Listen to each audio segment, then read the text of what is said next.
Hoy vamos a arrancar un programa con un tema.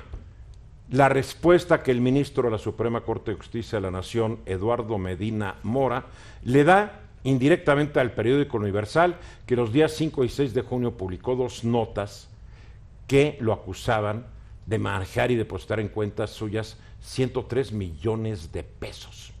Yo no soy fan de Medina Mora y ahorita les voy a decir por qué no soy su fan, pero en este programa no comentamos esa nota del Universal. Primera, porque era inconsistente, no estaba sólidamente fundada, hay que decirlo. Para platicar conmigo me acompañan y le doy la bienvenida, es su debut en este programa, a mi querido amigo Hugo Páez. Gracias, Eduardo. Hugo, ¿cómo estás? Muy bien, gracias Subdirector por invitarme. del Grupo Impacto, subdirector general del Grupo Impacto, Sí. periodista de larga trayectoria, así como lo ven de joven, y es arquitecto de formación. Qué amable eres. Ya acabaste en esto. No, bueno. Bienvenido, Hugo. Gracias, te lo agradezco. Estefania Naro, ¿cómo estás? Muy bien, Eduardo. Lili Alvarado. Hola, Eduardo, ¿cómo estás? Buenas tardes. Y los últimos nunca serán los últimos. Álvaro Exacto. Rattinger. ¿Cómo están todos? Buenas tardes. A ver, yo nunca he sido un fan de Eduardo Medina Mora y me voy a explicar por qué. Porque estoy convencido que los cargos que ocupó anteriormente no los desempeñó bien. O eran cargos que la verdad... A ver, de 2000 a 2005 fue el director general del extinto Centro de Investigación y Seguridad Nacional, el CISEN.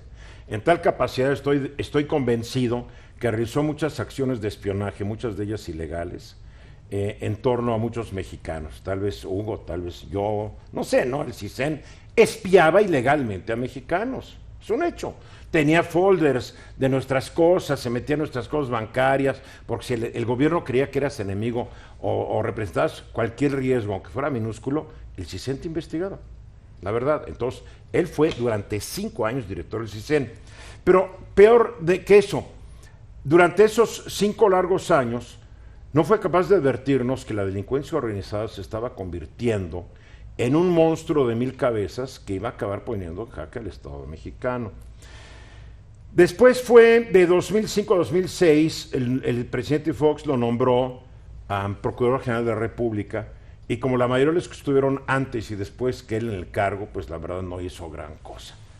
La Procuraduría, él descubrió que estaba infestada de ladrones y que por medio de una operación limpieza iba a acabar con ellos. Seguimos esperando, ¿no? Esto fue en 2007, en 2008, han pasado 11 años. Pero en 2007 también se le recuerda por haber tratado infructuosamente de que la Suprema Corte de Justicia, a la cual hoy él pertenece, declarar como inconstitucional la ley que la Asamblea Legislativa del Distrito Federal aprobó despenalizando el aborto. Entonces él, obedeciendo las órdenes de su patrón, que entonces era Felipe Calderón, dijo: el aborto es malo, hay que prohibirlo y que las mujeres sigan teniendo que sujetarse cuando quieren un aborto a quién sabe qué condiciones funestas. Le ganó lo mochorolo tal vez, o le ganó ser muy obediente con Calderón, porque pues dicen que Calderón es muy enojón, ¿no? Con la gente no lo decía. Bien, después el señor se fue ¿a dónde se fue? Se fue, aquí lo tengo. Se fue de embajador al Reino Unido.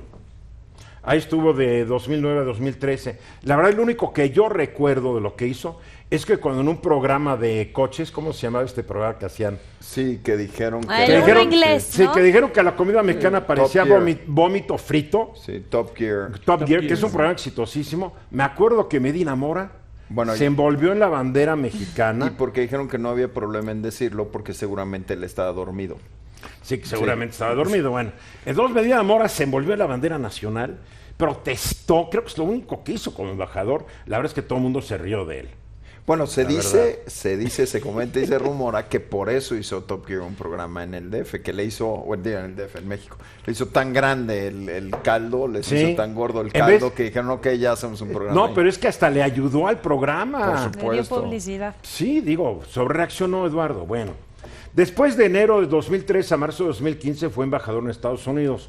Y como la mayoría que han estado antes y después de él, pues tampoco hizo gran cosa. Pues hace una buena vida social. Están en Georgetown, van a las fiestas, van a Casablanca. Es padre ser embajador en Estados Unidos. Bueno, dejó abandonada la embajada porque aceptó que lo postularan para ministro de la Suprema Corte de Justicia. Sí, en 2015. Y el día que le dicen mañana te van a ratificar, se subió al avión y dijo: see you later, alligator, y dejó la embajada sola.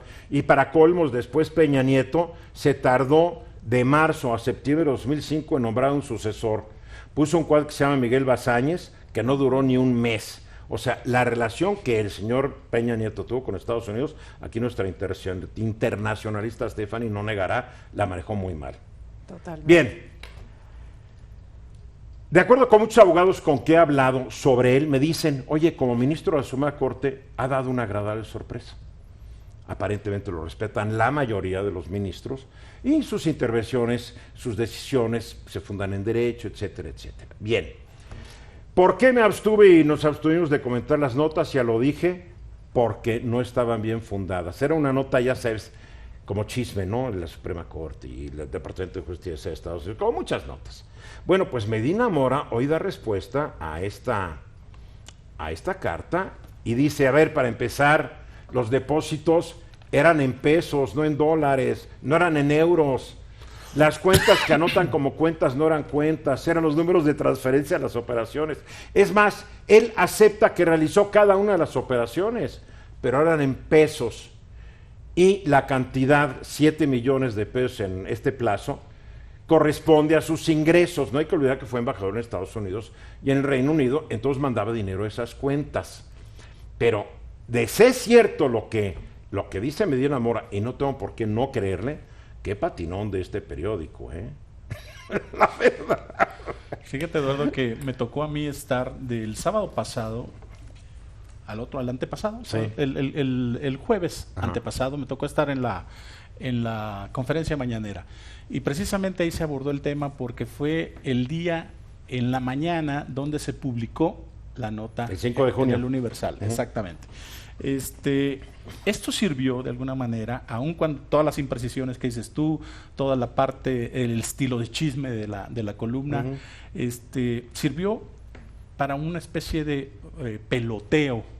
Yo creo que se veía un poco prefabricado. Entre ¿Un poco? Mucho. un reportero de la primera línea y el presidente Andrés Manuel López Obrador. El reportero saca la noticia y dice, pasa esto, esto y esto otro. Usted prometió que iba a inaugurar esta sección que es de la lista de los corruptos, ¿no? Y ahorita está la información del ministro Eduardo Medina Mora. Qué coincidencia, ¿verdad? Sí, exactamente. El presidente dice, ya la inauguraste tú, a partir de hoy la hacemos. Qué bien si sale de la... No, así. Ya le inauguraste tú. Y vaya, algunos compañeros periodistas que estaban ahí, pues les molestó un poco esta parte cuando dicen, no hay ninguna prueba, no estamos hablando, porque ahí nada más se hablaba de puro texto en ese día, puro texto de la columna, no había documentos, no había nada. Posiblemente sí había muchos números de cuentas y demás, no había forma de cotejarlo de que era un estado de cuenta o cosas así, ¿no? Entonces, esto pasó ahí y ahí se dejó, y sí hubo una polémica, pero vaya, en lo que tú dices, la imprecisión sirvió para hacer de alguna manera un juicio sumario, ¿eh? Porque aquí además ni las autoridades británicas ni estadounidenses avalaron esta nota. Es muy importante, porque la nota de la Universal menciona al Departamento del Tesoro y a una tal Agencia Nacional del Crimen del Reino Unido. Mudos. Yo creo que es muy importante, porque de repente estamos entrando en este ambiente medio esquizofrénico, donde ya hasta admiramos a emisarios del pasado. Hay que mantener la cordura. Esta nota es realmente, yo la vi y dije, esto es muy esquizofrénico. Esto me recordó a la nota que este mismo diario, en el cual yo agradezco, ahí empecé mi carrera periodística, pero este mismo diario es el que publicó notas sobre Ricardo Anaya, que después los tribunales dijeron, estas notas son infundadas. ¿No recuerdan? Mira, yo lo que creo es que empiezan a ser las consecuencias de convertirnos en un estado mediático. Ya Estados Unidos es un estado mediático, hay un par de estados mediáticos también en Europa, qué decir de Brasil, ¿no? Que también es un estado mediático, y en la medida en la que es un estado mediático, pues, que toda la comunicación se llevará a través de conferencias o a través de mensajes en Twitter o a través de redes sociales, porque eso es lo que está pasando. Es lo de hoy.